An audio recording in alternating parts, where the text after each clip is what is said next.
Assalamualaikum. Waalaikumsalam, Ustaz. Nah, baru bisa nih.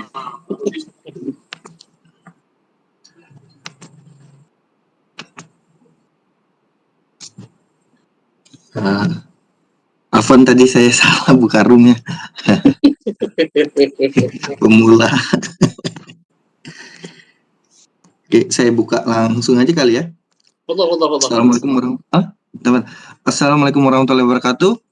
Waalaikumsalam warahmatullahi wabarakatuh. Innal hamdalillah nahmaduhu wa nasta'inuhu wa nastaghfiruh wa na'udzu billahi min syururi anfusina wa min sayyiati a'malina may yahdihillahu fala mudhillalah wa may yudlil fala hadiyalah. Allahumma shalli ala Muhammad wa ala ali Muhammad. Alhamdulillah telah hadir di tengah-tengah kita Al Ustadz Ahmad Bazer. Dan seperti yang telah kita sampaikan, insya Allah hari ini sebentar lagi kita akan melanjutkan kajian kita tentang Sirah Nabawiyah, melanjutkan pertemuan sebelumnya. Kemarin kita telah belajar kenapa kita harus belajar Sirah Nabawiyah, dan beliau telah menyebutkan 10 poin ya, dari begitu banyak poin-poin manfaat dan faidah yang kita bisa ambil dari Sirah Nabawiyah. Tanpa memperlama waktu, mari kita waktu dan tempat kita persilakan kepada Al Ustadz Ahmad Bazer rahimahullah. Jazakallah khair. Assalamualaikum warahmatullahi wabarakatuh.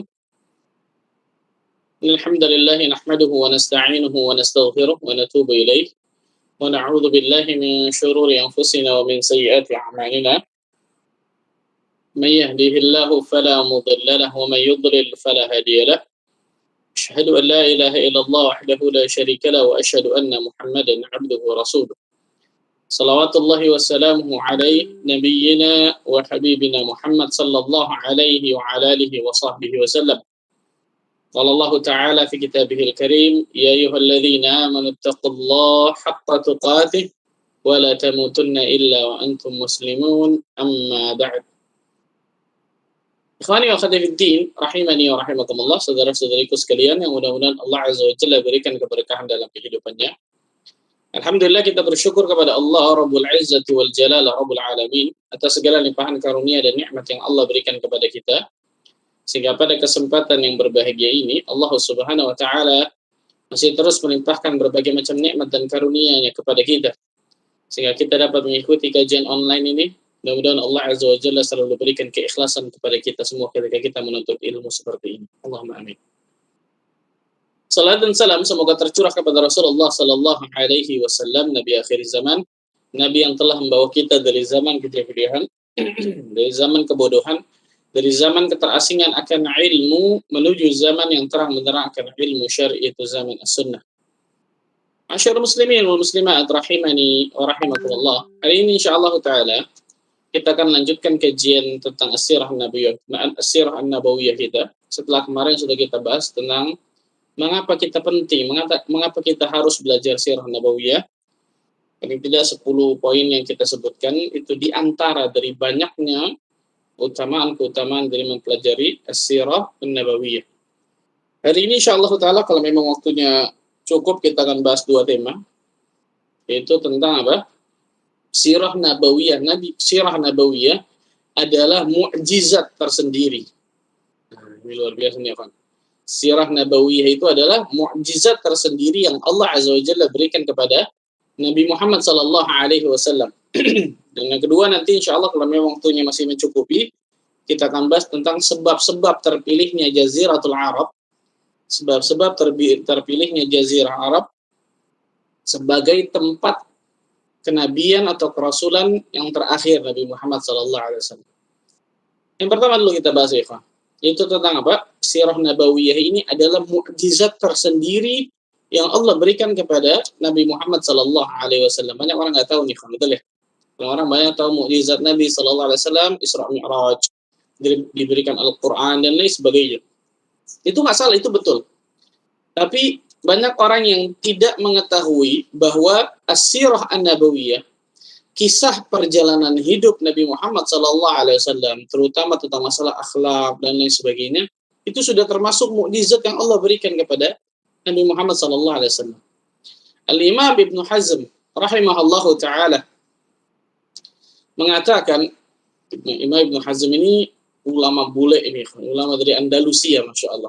Beliau mengatakan, Inna sirata Muhammadin sallallahu alaihi wasallam liman tadabbaraha taqtadi tasdiqahu daruratan wa tashhadu lahu bi annahu Rasulullah sallallahu alaihi wasallam haqqan. Sesungguhnya kata beliau, sirah nabawiyah itu perjalanan hidup Nabi Muhammad sallallahu alaihi wasallam bagi siapa yang ingin menelaah dan menghayatinya atau mengharuskan untuk pasti akan mengharuskannya untuk membenarkan Nabi Muhammad sallallahu alaihi wasallam. Ya, ikhwan. Ini kata Imam Ibnu Hazm, Al-Imam Ibnu Hazm rahimahullah taala, sesungguhnya perjalanan hidup Nabi Muhammad bagi siapa orang yang benar-benar menghayatinya, menelaahnya, mempelajarinya, apa kata beliau? Taqtadi tasdiqahu. Subhanallah. Akan mengharuskan dirinya untuk apa? Membenarkan Nabi Muhammad SAW. Masuk Islam maksudnya. Daruratan wa tashhadu lahu bi anna Rasulullah sallallahu alaihi wasallam haqqan. Dan bersaksi bahwa beliau benar-benar adalah utusan Allah. Falau lam takun lahu mu'jizatan ghaira siratihi sallallahu alaihi wasallam lakafa. Seandainya, beliau berandai-andai, seandainya tidak ada mukjizat Nabi sallallahu alaihi wasallam selain sirah beliau ini, selain sirah nabawiyah, kisah perjalanan hidup beliau, maka itu sudah cukup kata Imam Ibnu Hazm. Allahu akbar. Ini beliau mengatakan dalam kitabnya Al-Fisal bil Milal wal ahwa wan nihal. Dia dikatakan Ibnu Hazm, ya kan. Beliau menegaskan bahwa yang membaca sirah nabawiyah dari awal sampai akhir, insyaallah taala orang tersebut akan benar-benar mengetahui siapa Nabi Muhammad sallallahu alaihi wasallam, bagaimana akhlaknya, bagaimana kepribadiannya, bagaimana perjalanan hidupnya, dan dengan itu ketika dia benar-benar menghayatinya, insyaallah taala akan menjadikan diri masuk ke dalam Islam. Insyaallah taala akan menjadikan dirinya benar-benar meyakini bahwa Nabi Muhammad sallallahu alaihi wasallam ini adalah utusan Allah tabaraka wa taala, subhanallah. Bahkan beliau sampai berandai-andai, seandainya nggak ada mukjizat yang Allah berikan kepada Nabi Muhammad SAW kecuali sirah beliau, kecuali hanya perjalanan hidup Nabi Muhammad SAW, lakafa, itu sudah cukup. Allahu akbar. Ini yang saya katakan tadi, bahwa sirah Nabi Muhammad SAW sejatinya adalah mukjizat tersendiri yang memang Allah Azza wa Jalla berikan kepada beliau. Allahu akbar. Masyaallah muslimin wal muslimat rahimani wa rahimakumullah. Apabila kita berbicara tentang tokoh-tokoh lain, ya kawan, mungkin saja tokoh ini memiliki keunggulan dalam satu bidang, tetapi dalam bidang yang lain nggak hebat, kan gitu ya. Kita bicara tokoh lain misalnya, maka kita akan menemukan tokoh yang satu ini, wah luar biasa unggul dalam bidang ini, luar biasa. Tetapi apa? Nggak unggul dalam bidang yang lain. Dan itu berbeda dengan Nabi kita Muhammad sallallahu alaihi wasallam. Rasul sallallahu alaihi wasallam hebat dalam segala hal, unggul dalam segala bidang. Jika beliau berbicara tentang kepemimpinan, maka beliau adalah sosok pemimpin yang luar biasa hebatnya. Ketika beliau berbicara menjadi panglima perang, maka beliau menjadi panglima perang yang paling terbaik, luar biasa. Ketika beliau menjadi seorang suami atau bahkan seorang ayah, maka beliau menjadi seorang suami atau seorang ayah yang paling terbest, yang wajib kita ikuti itu. Subhanallah. Jadi dalam segala bidang Nabi Shallallahu Alaihi Wasallam itu apa? Memiliki keunggulan yang luar biasa. Contoh saja dalam masalah apa? Dalam masalah keberanian. Dalam masalah keberanian, Ali bin Abi Thalib mengakui bagaimana keberanian Nabi Shallallahu Alaihi Wasallam. Yang ngakuin ini siapa? Ali bin Abi Thalib loh. Yang kita tahu bersama bagaimana panglima perang yang satu ini luar biasa, subhanallah. Ali bin Abi Thalib mengatakan, "Kunna idza ahmarra al-ba's walaqi al-qaum al-qauma." Jika kondisi kami jika kondisi serangan musuh itu sedang ihmar, sangat-sangat kuat ini. Dalam peperangan, kemudian serangan musuh sangat kuat, sangat gencar. Walaqiyal qaumul qauma, kaum muslimin telah bertemu musuh dengan jelas. Apa kata Ali bin Abi Thalib? Ittaqaina bi Rasulillah sallallahu alaihi wasallam. Maka kami pun berlindung di belakang Nabi sallallahu alaihi wasallam. Berarti yang paling depan siapa? Rasul sallallahu alaihi wasallam. Kalau kita kan mungkin zaman sekarang jenderal kan di atas yang ikut perang, betul ya? Dia perhatikan nih. Ittaqaina bi Rasulillah sallallahu alaihi wasallam, kata Ali bin Abi Thalib. Ali bin Abi Thalib loh yang keberaniannya sudah kita enggak ragukan sama sekali. Maka kami berlindung di belakang Nabi sallallahu alaihi wasallam, subhanallah. Fama yakunu minna ahadun adna minal qaum minhu. Tidak ada seorang pun dari kami yang lebih dekat kepada musuh daripada Nabi sallallahu alaihi wasallam. Allahu akbar. Sampai dekat itu kepada musuh, enggak ada seorang pun dari kami yang lebih dekat daripada musuh ini kecuali siapa? Rasul sallallahu alaihi wasallam. Perhatikan, luar biasa. Pengakuan yang diucapkan oleh seorang yang enggak sembarangan ini, Ikhwan. Ali bin Abi Thalib yang terkenal dengan pemberani yang luar biasa. Ternyata beliau pun berlindung di belakang Nabi sallallahu alaihi wasallam. Dan berarti kita lihat bagaimana keberanian Nabi sallallahu alaihi wasallam luar biasa dalam panglima perang. Dalam perang Hunain contoh. Yang awalnya para sahabat Nabi radhiyallahu anhu kalah pada saat itu kan gitu. Kenapa? Karena rasa ujub dan lain sebagainya. Allah jadikan pelajaran. Dalam perang Hunain suatu ketika disebutkan para sahabat diserang musuh. Padahal jumlah mereka pada saat itu lebih banyak, jauh 15.000 orang. Sedangkan musuh disebutkan dalam riwayat itu 3.000 sampai 4.000 orang, 4.000 orang masalah. Dari suku kaum Hawazin. Tiba-tiba Nabi sallallahu alaihi wasallam, para sahabat lagi serang musuh nih. Tiba-tiba Nabi sallallahu alaihi wasallam langsung menyeruak maju ke depan. Luar biasa, subhanallah. Dalam hal keberanian, Nabi sallallahu alaihi wasallam enggak ada duanya, luar biasa. Luar biasa. Belum kita bicara tentang tadi itu, ikhwan. Bagaimana Rasul sallallahu alaihi wasallam menjadi seorang pemimpin yang luar biasa. Dan itu terbukti. Pemimpin yang terdebes bisa dikatakan, subhanallah. Barang siapa orang-orang yang ingin menjadi pemimpin terbaik, lihat bagaimana Nabi sallallahu alaihi wasallam menjadi pemimpin. Baik ketika beliau menjadi khalifah ataupun beliau memimpin di rumah tangga beliau. Ataupun beliau memimpin di mana? Rumah tangga beliau, menjadi kepala keluarga atau menjadi seorang ayah. Subhanallah ya Allah. Ma'asyiral muslimin wal muslimat rahimani wa rahimakumullah. Ini yang saya katakan tadi, Ikhwan. Pada diri Nabi sallallahu alaihi wasallam semuanya menonjol. Bukan pada satu tokoh yang salah satunya menonjol kemudian tidak menonjol pada yang lain. Ini tidak ditemukan kepada Nabi sallallahu alaihi wasallam. Kalau kita ingin menjadi ayah yang teladan, lihat ayah yang teladan itu pasti Rasul sallallahu alaihi wasallam yang paling teladan. Kalau kita ingin melihat sosok suami yang teladan, lihat Rasul sallallahu alaihi wasallam suami yang paling teladan. Kalau kita ingin melihat bagaimana tadi itu panglima perang, pemimpin yang teladan, maka lihat Rasul sallallahu alaihi wasallam. Kalau kita ingin melihat seorang mufti yang teladan, mufti yang memberikan fatwa yang teladan, lihat Rasul sallallahu alaihi wasallam. Segala kepribadiannya sangat menakjubkan, karena itu adalah mukjizat tersendiri yang Allah berikan kepada Nabi Muhammad sallallahu alaihi wasallam. Oleh karena itu, Rasul sallallahu alaihi wasallam ini enggak sembarangan orang nih. Tidak sembarangan tokoh maksudnya. Beliau adalah seorang tokoh yang luar biasa, spesial, istimewa yang diagungkan oleh Allah Azza wa Jalla. Nabi sallallahu alaihi wasallam pernah mengatakan apa? Ana sayyidu waladi Adam yaumal qiyamah wala fakhr. Aku adalah sayyid, memimpin bagi seluruh anak Adam nanti di hari kiamat dan tidak ada kesombongan di dalamnya. Allahu Akbar. Ini tokoh yang sangat mulia nih, Rasulullah Sallallahu Alaihi Wasallam. Maka benarlah perkataan tadi itu Ibnu Hazm yang kita sebutkan tadi di atas, barang siapa yang mempelajari sirah nabawiyah, maka insya Allah Ta'ala dia akan memeluk ke dalam Islam. Dia akan meyakini Nabi Muhammad SAW benar-benar seorang utusan Allah. Subhanallah.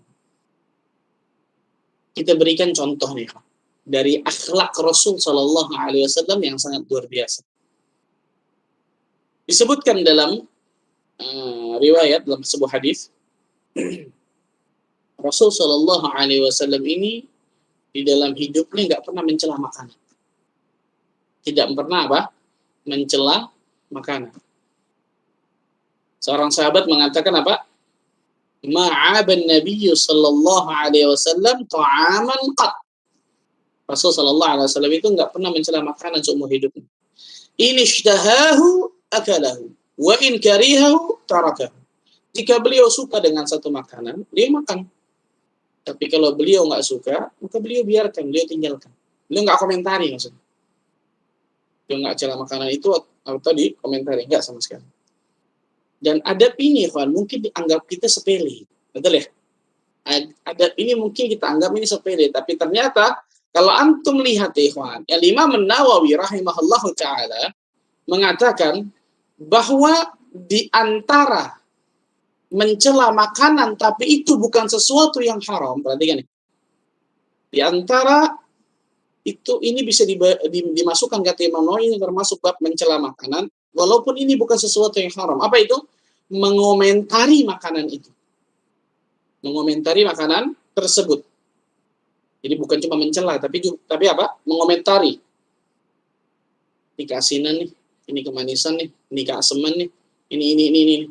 Rasul Sallallahu Alaihi Wasallam nggak pernah seumur hidupnya mengomentari makanan. Bayangkan, untuk datang ke satu restoran jauh macet luar biasa yang kata orang enak restorannya, sampai situ udah datang macet jauh-jauh nih kan, sampai situ AC-nya mati gerah, betul ya? Sampai situ ketika mesen datangnya pesanan makanan lama luar biasa, betul ya? Datang keasinan. Gimana kira-kira? Bisa konser tunggal untuk di situ di restoran itu, betul ya? Kenapa begini keasinan? Wah, macam-macam luar biasa. Rasulullah Sallallahu Alaihi Wasallam tidak pernah mencela makanan sama sekali. Al-Imam An-Nawawi dalam kitabnya Al-Minhaj, Syarah Sahih Muslim menerangkan bahwa Nabi Sallallahu Alaihi Wasallam bukan hanya nggak pernah mencela makanan, tapi tidak pernah mengomentari makanan. Tidak pernah mengomentari makanan, bayangkan. Dan ini mustahil kata para ulama, seorang manusia bisa melakukannya, betul ya? Kita refleks biasa, makanan keasinan nih, betul ya? Terlalu manis nih. Nah, ini terlalu panas nih, dan lain sebagainya kan gitu ya. Ini kurang enak nih. Siapa gerangan manusia yang ternyata apa bisa tidak mengomentari makanan dalam hidupnya, ikhwan? Berat luar biasa. Kalau tidak mencela makanan masih banyak mungkin manusia. Tapi kalau tidak mengomentari makanan, Allah Akbar. Bahkan yang lebih luar biasa lagi ketika Rasulullah SAW sudah makan dengan Khalid bin Walid. Panglima perang yang luar biasa nih, Khalid bin Walid radhiyallahu anhu. Khalid bin Walid sudah makan dhab. Dhab ini kadal gurun nih kan, kadal padang pasir dan halal. Beda sama biawak haram karena makannya bangkai dan lain sebagainya. Kalau dhab ini makannya sayuran, hidupnya di padang pasir. Dan ini halal. Dhab ini apa? Halal. Khalid bin Walid sudah makan dengan lahapnya luar biasa di hadapan Nabi Sallallahu Alaihi Wasallam. Bahkan disebutkan saking lahapnya kuah dari daging dhab tersebut mengalir di jenggot beliau radhiyallahu anhu, Khalid bin Walid. Saking apa? Lahapnya. Dan di Saudi masih banyak nih kalau antum datang ke sana mau makan restoran dhab itu banyak, tapi jangan ngelihat muka dhabnya, nggak bakal makan liasnya antum. Serem. Dan saya katakan tadi hukum dhab ini tadi halal. Ketika Khalid lagi makan dengan lahapnya tersebut sampai disebutkan apa? Kuah dari daging dhab tersebut mengalir di jenggotnya. Rasul Sallallahu Alaihi Wasallam tidak makan, nggak ikut makan bersama Khalid bin Walid. Beliau Sallallahu Alaihi Wasallam nggak menggerakkan tangannya untuk apa? Makan, nggak makan. Maka Khalid bin Walid bertanya kepada Nabi Sallallahu Alaihi Wasallam, ya Rasulullah Sallallahu Alaihi Wasallam, aharamunhu? Wahai Rasulullah Sallallahu Alaihi Wasallam, apakah ini haram? Apakah yang saya makan ini haram? Khalid berhenti kemudian bertanya, apakah ini haram? Seakan-akan kemudian ingin bertanya, kenapa anta Anda nggak makan bersama saya ini, dhab, gitu. Apakah ini haram, wahai Nabi Shallallahu Alaihi Wasallam? Maka Rasul Shallallahu Alaihi Wasallam, berarti kan pada kata para ulama, lihat, Rasul Shallallahu Alaihi Wasallam diminta untuk mengomentari makanan, betul ya? Padahal ini halal jelas, subhanallah kan gitu. Maka Rasul Shallallahu Alaihi Wasallam mengatakan apa? Rasul nggak mengatakan masa Nabi makan kadal, enggak, betul. Saking tingginya akhlak beliau luar biasa, Rasul hanya mengatakan la, enggak haram, enggak haram. Walakinnahu lam yakun bi ardil qaumi fa'ajiduni fa'afahu. Hanya saja makanan ini nih enggak aku temukan di kaumku. Enggak ada di kampungku nih makanan seperti ini enggak ada. Dan saya enggak terbiasa memakannya, sehingga saya enggak makan. Maksudnya apa? Engkau makan silakan kali karena engkau suka kan? Dan aku kata para ulama, aku nggak suka makan dop ini. Kenapa? Aku nggak pernah temukan ini di kampungku. Aku tidak terbiasa memakan makanan yang ini gitu. Nggak pernah, subhanallah. Lihat, Rasul nggak mengatakan ini kadal masa makan, enggak, subhanallah. Beliau sallallahu alaihi wasallam, subhanallah, tidak mencela makanan itu, bahkan tidak mengomentari makanan itu. Hanya mengatakan apa? Tidak aku temukan di kaumku dan aku tidak terbiasa memakannya. Silakan kau makan. Allahu akbar. Dan ini kata para ulama, hampir mustahil seorang manusia dalam hidupnya tidak mengomentari makanan. Ini menunjukkan bagaimana mukjizat Nabi Shallallahu Alaihi Wasallam yang sangat luar biasa. Mukjizat Nabi Shallallahu Alaihi Wasallam yang sangat luar biasa. Dan kalau kita bahas masalah, terutama masalah akhlak ini ya Allah, subhanallah ya Allah. Kita akan temukan luar biasa banyaknya akhlak-akhlak Rasul Shallallahu Alaihi Wasallam yang sangat the best, yang sangat luar biasa, subhanallah. Contoh lain, saya teringat satu perkataan yang sangat luar biasa dari seorang sahabat yang bernama Anas bin Malik radhiyallahu anhu. Anas bin Malik ini khadimu Rasulillah sallallahu alaihi wasallam. Anas bin Malik ini adalah pembantu Nabi sallallahu alaihi wasallam. Orang tuanya menghadiahkan kepada Nabi sallallahu alaihi wasallam untuk membantu Nabi sallallahu alaihi wasallam dalam rumah beliau. Dan Anas bin Malik ini 10 tahun. Bayangkan ikhwan. Bukan 1-2 tahun. 10 tahun menjadi pembantu Nabi sallallahu alaihi wasallam. Karena itu Anas bin Malik termasuk di antara sahabat yang banyak meriwayatkan hadis dari Nabi Sallallahu Alaihi Wasallam. Malik berserahkan, dikasih hadiah oleh orang tuanya supaya membantu Nabi SAW di rumah Nabi SAW dan sebagainya. Pada saat itu masih kecil, umurnya masih anak kecil, subhanallah. Anak kecil fitrahnya main, betul ya? Anak kecil fitrahnya main. Maka dalam satu riwayat Anas bin Malik bercerita, jadi beliau bercerita sendiri. Suatu ketika Rasulullah SAW menyuruhku untuk membelikan sesuatu di rumah. Maka aku keluar untuk membelikan sesuatu yang suruh kepada diriku. Jalan, aku bertemu dengan teman-temanku, anak-anak kecil yang lain lagi main. Aku bertemu dengan teman-temanku, maka kemudian aku terlupakan dengan tugasku. Aku main dengan anak-anak kecil tersebut. Masih anak-anak anak-anak biasa begitu ya. Ketemu temannya lupa tuh, subhanallah. Kecil. Rasulullah SAW ternyata menunggu-nunggu di rumah. Nah ini Anas ini.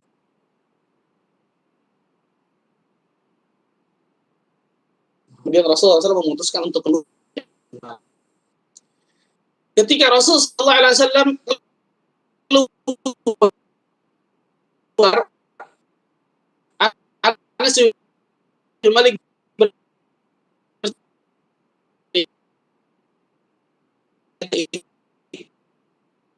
Rasul sallallahu alaihi wasallam. Beliau tangis, engkau telah selesaikan tugasmu. Rasul sallallahu alaihi wasallam tidak membentakku, enggak menghardikku dan lain sebagainya. Maka Anas bin Malik mengatakan apa? Maka pada saat itu aku bingung, kaget tuh. Iya Rasulullah, sekarang aku berangkat Rasulullah. 10 tahun kata Malik, Rasulullah SAW tidak pernah membentakku, nggak pernah menghardikku, nggak pernah memarahiku, tidak pernah bertanya, kenapa engkau lakukan ini? Tidak pernah bertanya, kenapa engkau tidak lakukan ini? Kenapa tidak ini? Bayangkan, dari kita nggak bisa, nggak pernah melakukan itu kepada pembantu di dalam rumahnya. Allah Akbar. Subhanallah. 10 tahun, Allah Akbar. Dan ini akhlak yang sangat luar biasa yang langsung diutarakan oleh Anas bin Malik radhiyallahu anhu. Karena itu sekali lagi saya katakan ikhwan, as-sirah an-nabawiyah, kisah perjalanan hidup Nabi Muhammad SAW, terutama tentang masalah akhlak, masalah perangai beliau, perilaku beliau, itu adalah mukjizat tersendiri yang Allah berikan kepada Rasul Shallallahu Alaihi Wasallam. Nah, sekarang kita masuk ke bahasan selanjutnya, yaitu tentang apa? Sebab-sebab terpilihnya Jaziratul Arab, itu Jazirah Arab, sebagai tempat risalah kenabian yang terakhir. Sebab-sebab terpilihnya Jazirah Arab menjadi tempat kenabian atau kerasulan yang terakhir, itu Nabi Muhammad SAW. Dan ini jelas ya ikhwan, ijtihadnya para ulama. Nah, betul ya? Para ulama meneliti apa nih sebab-sebab yang menjadikan kok Jazirah Arab ini dijadikan oleh Allah Tabaraka wa Ta'ala menjadi apa? Menjadi Rasul yang terakhir, menjadi tempat Rasul yang terakhir, menjadi tempat kenabian yang terakhir Nabi Muhammad SAW. Ini semua ijtihad jelas. Ini semua apa? Ijtihad para ulama, pemikiran para ulama, penelitian para ulama, kemudian menyimpulkan, oh kelihatannya sebab-sebabnya ini nih, 1, 2, 3, 4, dan selanjutnya. Yang pertama, Ikhwan, disebutkan yang pertama, kekuatan yang mampu menaklukkannya dari kalangan orang-orang yang tidak menyukai agama Islam dari Persia ataupun Romawi. Karena kita tahu bersama, Ikhwan, ketika Rasul SAW itu diutus, Jazirah Arab itu terpecah-pecah. Bukan dalam satu seperti Romawi, seperti Persia. Romawi ada apa? Kaisarnya, Persia ada Kisranya. Jazirah Arab enggak. Jazirah Arab itu terpecah-pecah. Setiap kabilah itu punya kepala sukunya masing-masing. Terpecah-pecah. Jadi sulit, kata para ulama, untuk ada satu kekuatan yang menguasai itu semua tuh. Tidak juga Persia, tidak Romawi, dan lain sebagainya. Enggak. Ketika Rasulullah SAW diutus ke Jaziratul Arab, maka Jaziratul Arab pada saat itu adalah masih tidak apa? Masih terpecah-pecah setiap kabilah sesuai dengan kepala sukunya masing-masing.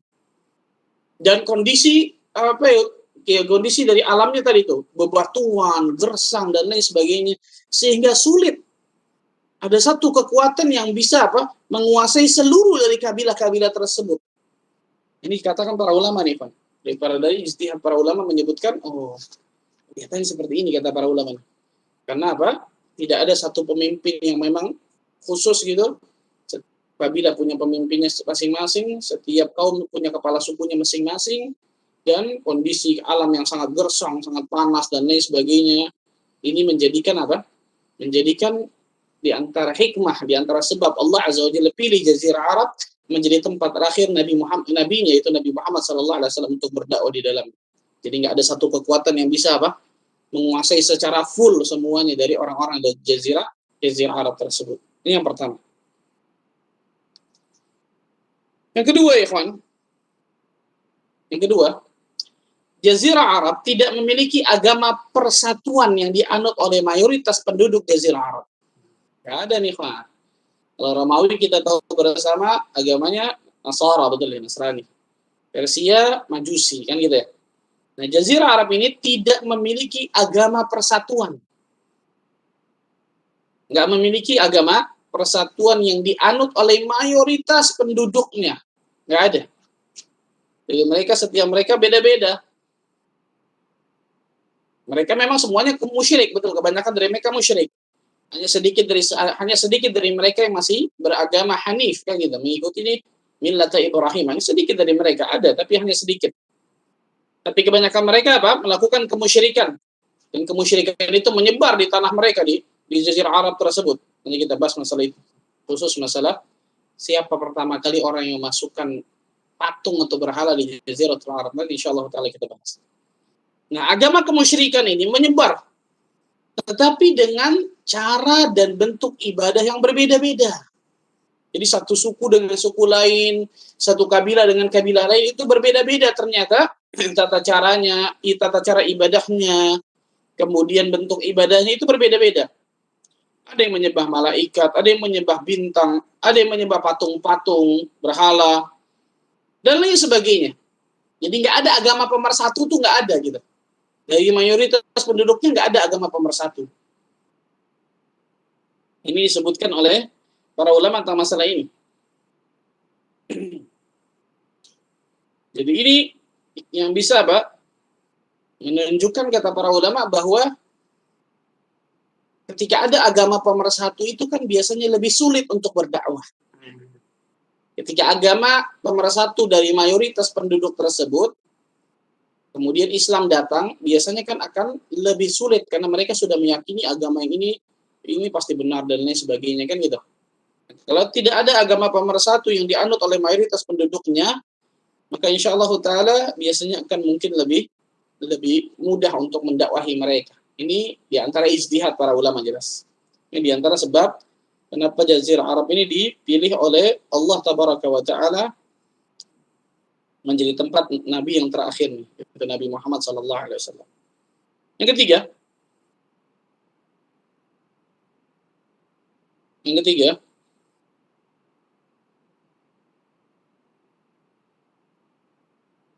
kultur sosial masyarakat di Jazirah Arab memiliki nilai dan bobot tertentu.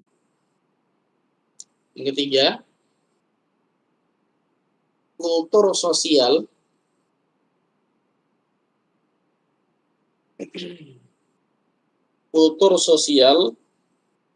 masyarakat di Jazirah Arab memiliki nilai dan bobot tertentu pada waktu itu. Maksudnya apa? Adat kesukuan, ini yang penting. Adat kesukuan adalah menjadi aturan hidup bagi mereka. Jadi adat kesukuan itu benar-benar mereka pegang luar biasa. Adat kesukuan menjadi aturan hidup bagi mereka.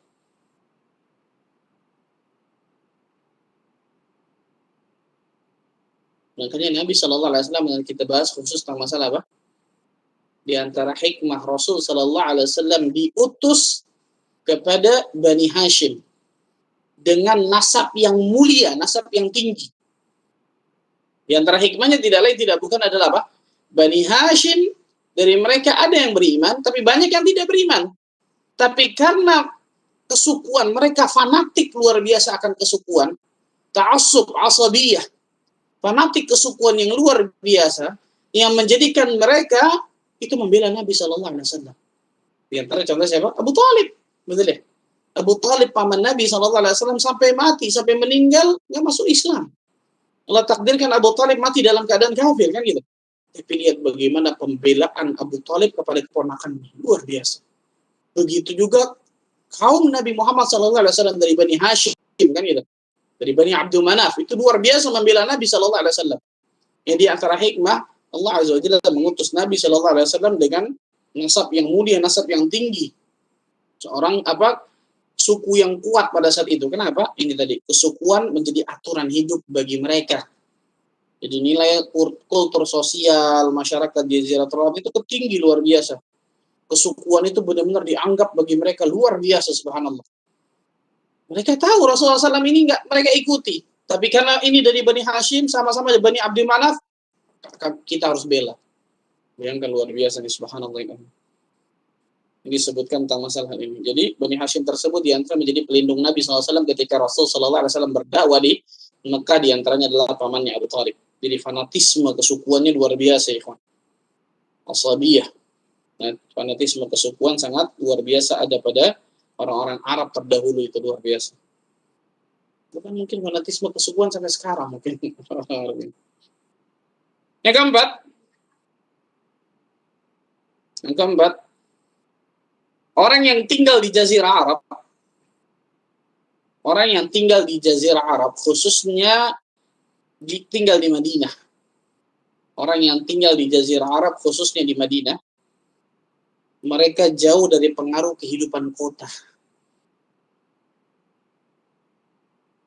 Orang yang tinggal di Jazirah Arab, khususnya yang tinggal di Madinah, mereka jauh dari kehidupan kota. Jadi ibaratnya suku pedalaman yang masih asri, belum terkontaminasi dengan kehidupan kota, pemikirannya belum terkontaminasi, gitu. Nah, orang-orang yang tinggal di Jazirah Arab, terutama khususnya di Bawadi, di lembah-lembah, kemudian di badui-badui, terutama di Madinah dan lain sebagainya, itu masih asri, itu masih belum terjemah dari pemikiran kota, kehidupan kota, masih benar-benar jauh dari pengaruh kehidupan kota. Dan ini biasanya lebih fitrah, betul ya? Fitrahnya biasa akan lebih keluar. Makanya kita tahu bersama ketika Rasul Shallallahu Alaihi Wasallam di Mekah, Allah takdirkan ditolak, tapi ketika di Madinah apa? Diterima, betul ya? Diterima. Kenapa? Karena bisa dikatakan kata para ulama di Madinah orang-orangnya masih fitrahnya masih bagus, masih belum terkontaminasi dengan orang-orang di kota. Karena Mekah ini kita tahu bersama kan sentral, betul ya? Kalau Mekah, orang-orang banyak datang ke Mekah tersebut untuk beribadah di Masjidil Haram, di Ka'bah pada saat itu. Dengan ibadah yang musyrikan jelas, subhanallah, 360 berhala yang ada di sekitar Ka'bah. Orang-orang datang ke Mekah untuk berdagang dan lain sebagainya. Berbeda ketika di Madinah dan juga tempat-tempat pedalaman Jazirah Arab yang masih sangat asri, yang masih sangat bersih dari pengaruh kehidupan kota. Jadi insyaallah ta'ala lebih mudah untuk menerima Islam karena fitrahnya masih sangat bagus, masya Allah. Yang kelima, Jazirah Arab, ikhwan, secara geografis terletak di tengah-tengah peta dunia. Sebagian ulama mengatakan ini luar biasa, masya Allah, pemikiran ulama, masya Allah ya. Jazirah Arab, kata para ulama, itu secara geografis terletak di tengah-tengah peta dunia. Sehingga, apa maksudnya? Sehingga sangat strategis untuk dijadikan pusat dakwah. Paham itu? Sangat strategis. Yang di tengah-tengah itu kan pasti akan sangat strategis untuk dijadikan pusat dakwah. Untuk menyebarkan dakwah Islamiyah itu kan sangat strategis kalau di tengah-tengah. Makanya kita kenal dengan Timur Tengah. Kan itu ya, betul ya? Kalau untuk lihat di peta, jadi letak geografis Jaziratul Arab ini di tengah-tengah peta dunia.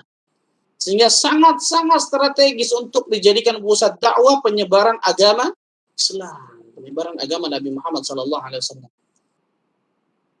Penyebaran agama Nabi Muhammad SAW. Yang keenam, ini luar biasa, ini penting nih bagi kita nih, keunggulan bahasa Arab dan luasnya penyebarannya. Keunggulan bahasa apa? Bahasa Arab dan luasnya penyebarannya. Jadi bahasa orang Arab itu satu ya, bahasa Arab kan gitu ya. Bahasa Arab insya Allah. Sementara tempat lain itu bahasanya beragam, Indonesia saja, betul ya? Bahasa Indonesia. Tapi berapa banyak kita lihat orang-orang yang di luar Pulau Jawa misalnya, atau bahkan di Jawa sendiri, subhanallah. Yang saya pernah ketemu nih orang-orang seperti ini, yang bahasa Indonesia nggak bisa, subhanallah. Dia bisa bahasa daerahnya. Ratusan bahasa daerah di Indonesia ini, betul ya? Nggak ada satu bahasa yang memang satu pemersatu gitu. Nah, orang-orang Arab terdahulu, yang sekarang mungkin dari Saudi Arabia, dari Yaman, dari Qatar, dan sebagainya, bahasa Arab itu satu, kan gitu. Bahkan sampai para ulama mengatakan, suatu negeri yang pada hakikatnya kaumnya itu bukan nggak ada garis keturunan nasab dari orang Arab, tapi bahasa yang dipakai secara resmi itu bahasa Arab, itu negeri Arab dikatakan. Contohnya apa? Somalia. Itu kan bahasa asli atau bukan bahasa aslinya, bahasa resminya yang digunakan itu bahasa Arab dalam Sudan Afrika. Betul deh. Tapi bahasa yang digunakan resmi itu bahasa Arab. Kemudian apa lagi? Mesir, Kipti suku aslinya kan gitu. Tapi yang digunakan itu bahasa Arab, kan gitu. Dan lain sebagainya, banyaknya, subhanallah. Dan ini jelas untuk apa? Ketika ada satu bahasa pemersatu ini, lebih mudah untuk menyebarkan dakwah Islamiyah, jelas. Lebih mudah untuk menyebarkan dakwah Islamiyah ketika ada satu bahasa yang menjadi satu bahasa ini satu pemersatu. Karena ketika kita menyebutkan satu bahasa Arab, semua ini faham, kan gitu. Beda ketika kita menyebutkan satu bahasa, bisa jadi apa? Pedalaman itu nggak paham. Ternyata bahasa Arab ini, subhanallah, ini diantara hikmah. Makanya kita seorang muslim dan muslimah, ikhwan, para ulama sampai mengatakan diwajibkan untuk belajar bahasa Arab. Sebagian ulama sampai mengatakan itu, diwajibkan untuk belajar apa? Bahasa Arab, subhanallah. Sebagian ulama lain mengatakan fardu kifayah. Fardu kifayah. Sebagian ulama mengatakan sunnah muakkadah dan lain sebagainya. Ala kulli hal ikhwan. Ini pentingnya luar biasa tentang masalah bahasa Arab. Ada pembahasan khusus tentang masalah ini. Jadi intinya keunggulan bahasa Arab dan luasnya dalam penyebaran bahasa Arab. Jadi bahasa Arab ini dijadikan bahasa dakwah Islam. Media langsung untuk menyampaikan kalamullah, firman Allah Azza wa Jalla, dan juga sabda Nabi sallallahu alaihi wasallam. Bahasa Arab sendiri memiliki keistimewaan dibandingkan dengan bahasa-bahasa lain, jelas, subhanallah. Ini antara hikmah mengapa Allah Azza wa Jalla turunkan di Jaziratul Arab, karena bahasanya bahasa Arab. Yang ketujuh, kota Mekah memiliki keutamaan yang sangat banyak. Kota Mekah memiliki keutamaan dengan banyak pengunjung yang datang. Kota Mekah memiliki keutamaan dengan banyaknya pengunjung yang datang. Orang yang ingin berziarah ke Ka'bah, orang yang ingin beribadah di Ka'bah, orang yang ingin tijarah, berdagang di Mekah, kan gitu ya. Kemudian ada juga orang yang ingin belajar sastra dari syair-syair bahasa Arab. Kan ketika Nabi SAW diutus itu kan syair itu sedang tinggi-tingginya itu di syair Arab itu sedang tinggi-tingginya di mana? Di Jaziratul Arab, terutama di Mekah. Datanglah Rasul SAW membawa Al-Quranul Karim dari Allah Azza wa Jalla. Habis semua syair-syair tersebut ya, kalah semua tuh. Karena mereka tahu mana nilai suatu syair Arab itu benar-benar ternilai. Ketika datangnya Al-Quranul Karim, habis kalah semua mereka tuh. Subhanallah. Nah, kita kembali. Yang ketujuh, kota Mekah memiliki keutamaan dengan banyaknya pengunjung. Dengan banyaknya pengunjung. Baik tadi ya, yang datang untuk ziarah ke Ka'bah, yang datang untuk ibadah ke Ka'bah, untuk tijarah perdagangan, untuk kemudian sastra dan syair di Jaziratul Arab. Semua ini jelas untuk lebih memudahkan untuk menyebarkan dakwah Islamiyah ke segala penjuru dunia. Ketika orang datang ke Mekah nih, orang datang ke Mekah, orang datang ke Ka'bah, ada Rasul sallallahu alaihi wasallam di situ, betul ya? Dan memang nanti kita bahas tentang masalah itu tuh. Banyak orang-orang yang datang ke Mekah, datang ke Ka'bah, ternyata bertemu Nabi SAW, masuk Islam. Kemudian menyebarkan kembali ke kaumnya, sendiri, subhanallah. Di antara siapa? Abu Dzar Al-Ghifari, dari suku Ghifar. Suku Ghifar ini hampir semua isinya perampok luar biasa, pencuri dan lain sebagainya. Abu Dzar Al-Ghifari masuk Islam. Pada Nabi SAW balik ke kaumnya, berdakwah di kaumnya, masuk Islam semua tuh, suku Ghifar semua. Jadi Mekah itu bisa dikatakan sentral, betul ya? Sentral dari segala peribadatan, orang-orang berkumpul di sana, baik itu tijarah, berdagang, baik itu ibadah di situ, baik ingin berziarah, baik ingin mengetahui tentang sastra syair Arab dan lain sebagainya. Sehingga banyak orang yang datang ke Mekah atau ke Ka'bah, dan ini jelas lebih memudahkan untuk mendakwahkan manusia lewat lewat Mekah tersebut. Insyaallah ta'ala. Wallahu a'lam bishawab. Ini yang ketujuh. Jadi kota Mekah memiliki keutamaan dari banyaknya pengunjung yang datang. Semua itu jelas untuk mempermudah sampainya berita tentang agama Allah Azza wa Jalla ke belahan penjuru dunia. Yang kedelapan, Ibnu Khaldun rahimahullahu ta'ala berkata dalam muqaddimahnya, penduduk Jazirah Arabiyah, penduduk Jaziratul Arab adalah manusia pertengahan. Manusia pertengahan berdasarkan segi perawakan tubuh, warna kulit, akhlak, agama, kepercayaan. Hingga mayoritas nabi-nabi yang diutus berasal dari belahan dunia Arab. Ini kata Ibnu Khaldun. Kita belum mendengar adanya berita kenabian yang muncul dari belahan selatan atau belahan utara.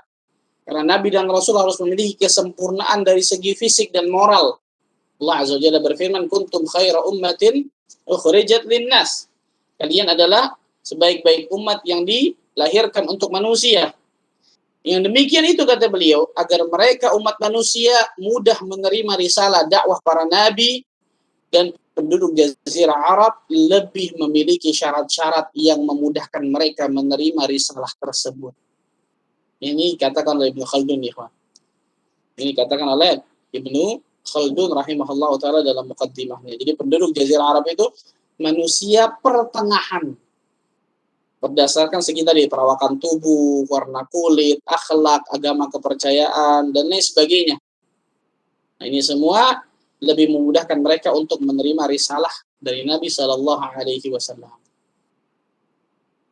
Nah, ini beberapa hal dari apa yang bisa kita sampaikan dari mengapa Jazirah Arab dipilih oleh Allah Azza wa Jalla menjadi tempat terakhir risalah kenabian itu Nabi Muhammad Shallallahu Alaihi Wasallam.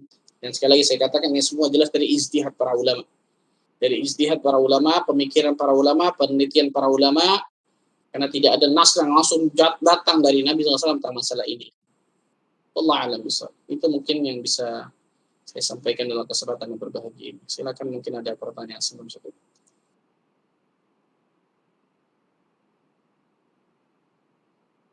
Tafadhol jika ada pertanyaan. Oh ini, Rakan ada pertanyaan.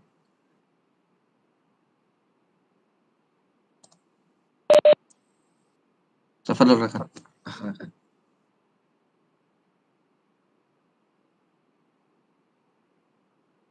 Waalaikumsalam warahmatullahi wabarakatuh. Agak besar Rakan Firin, suara kecil banget. Kecilan suaranya Rakan.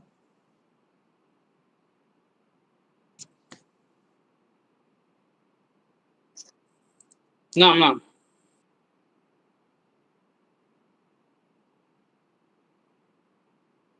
Assalamualaikum warahmatullahi wabarakatuh.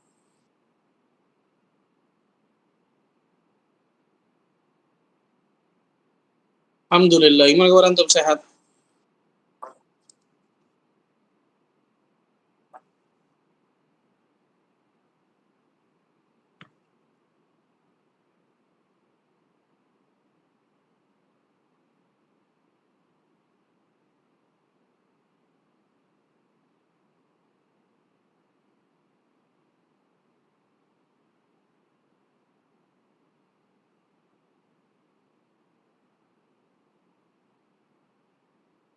Nah.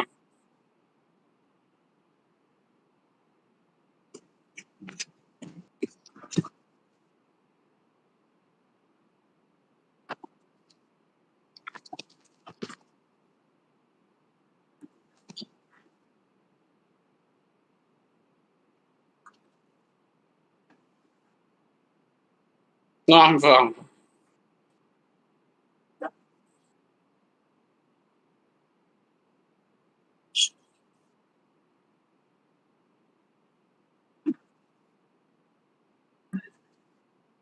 Nah.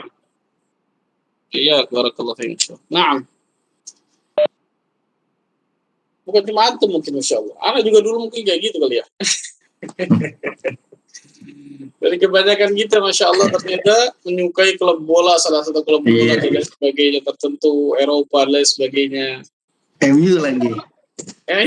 Masya Allah. Ada setan. Tapi lama-kelamaan ketika anak belajar Islam dan sebagainya macam-macam, alhamdulillah, anak dengan sendiri sebenarnya, dengan sendirinya sebenarnya itu akan hilang sendiri gitu. Itu akan hilang sendiri ketika kita menyibukkan diri dengan ilmu. Kalau anak pribadi ya, dulu mungkin anak lebih suka Juventus, itu tahu ya, Masya Allah, luar biasa. Dan juga sebagian dari teman-teman anak di Madinah dan lain sebagainya. Tapi ketika kita menyibukkan diri tentang masalah ilmu dan lain sebagainya, alhamdulillah itu lama-lama terkikis, lama-lama kemudian hatta nonton aja sekarang ngalas sudah. Nggak ada raghbah gitu. Udah nggak ada keinginan untuk nonton, nggak kayak dulu luar biasa. Hatta ketika masih SMA kan gitu ya, sampai bangun jam 2 malam nonton champion dan sebagainya. Mungkin di antara kita banyak yang seperti itu, subhanallah. Nah, ini di antara kata para ulama yang pertama, ketika kita menyibukkan dengan ilmu dan amal, maka insya Allah ta'ala hal-hal yang selain dari ilmu dan amal itu Allah Azza wa Jalla akan hilangkan, akan jauhkan sedikit demi sedikit insya Allah ta'ala. Ini yang pertama mungkin ya. kita sibukkan diri kita dengan ilmu yang bermanfaat, amal saleh dan lain sebagainya, maka insya Allah Ta'ala sedikit demi sedikit itu akan berkurang.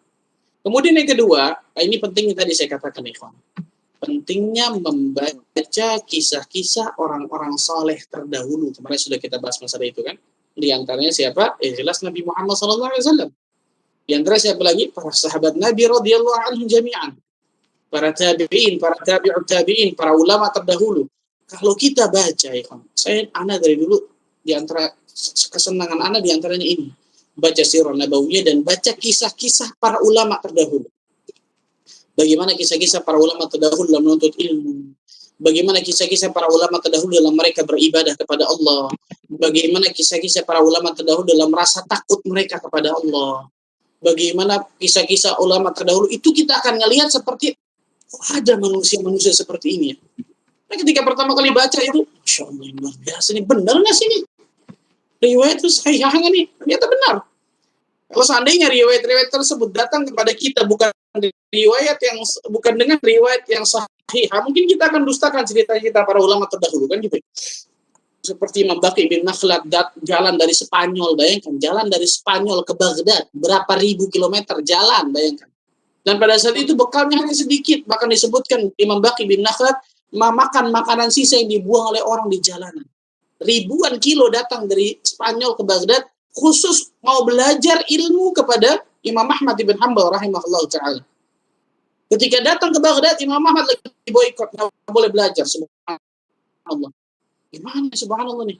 Akhirnya datang ke Imam Ahmad seperti seorang pengemis, setiap hari kasih satu hadis oleh Imam Ahmad, 2 hadis, 3 hadis. Seperti ini, baik itu dibacakan atau dicari kertas dan lain sebagainya kan gitu. Lihat bagaimana para ulama dalam mereka belajar, berilmu dan lain sebagainya. Belum para ulama ketika masalah tadi itu, untuk ilmu beramal mereka dan lain sebagainya.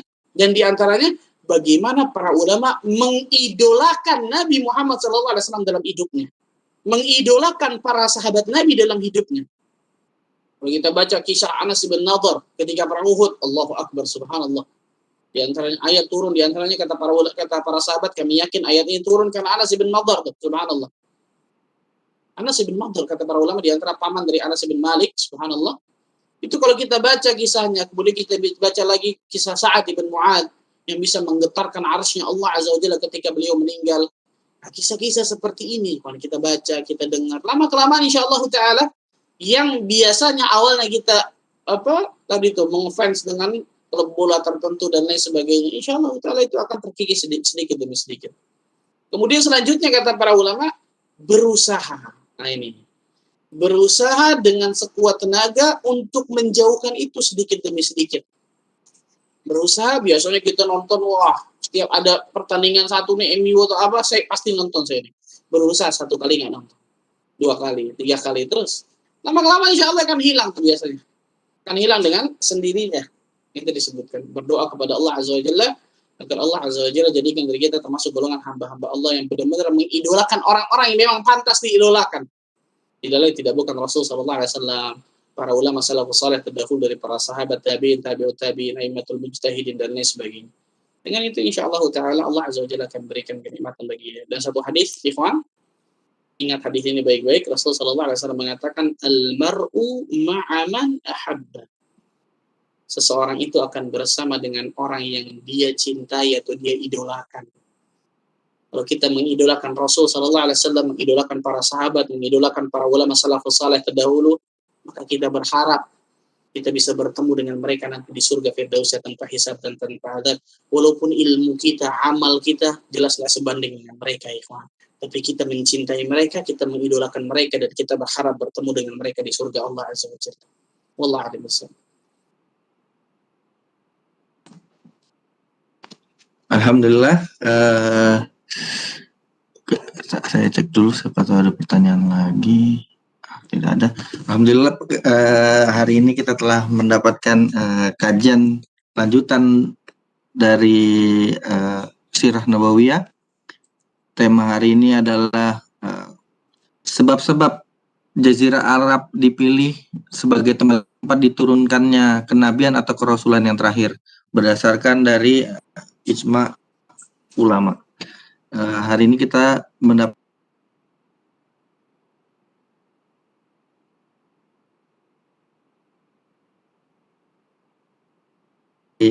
akhir kajian. Insya Allah kajian akan berlanjut minggu depan di hari Sabtu di jam yang sama 5.30 untuk waktu Jerman, 10.30 waktu Indonesia bagian Barat. Insya Allah jika tidak ada pertanyaan lagi saya tutup. Akhir kalam doa, mari kita membaca doa kafaratul majlis. Subhanakallahumma wa bihamdika asyhadu an la ilaha illa anta astaghfiruka wa atubu ilaik. Jazakallahu khairan kepada Al Ustadz Ahmad Bazir untuk waktunya dan ilmunya. Semoga ilmu yang kita dapat kita amalkan dan menjadi berkah dan bermanfaat bagi dunia akhirat. Akhirul kalam, assalamualaikum warahmatullahi wabarakatuh. Sampai ketemu minggu depan. Waalaikumsalam warahmatullahi wabarakatuh. Barakallahu fikum. Waalaikumsalam barakallahu Ustaz. Jazakumullah khair. Ini izin. Maaf.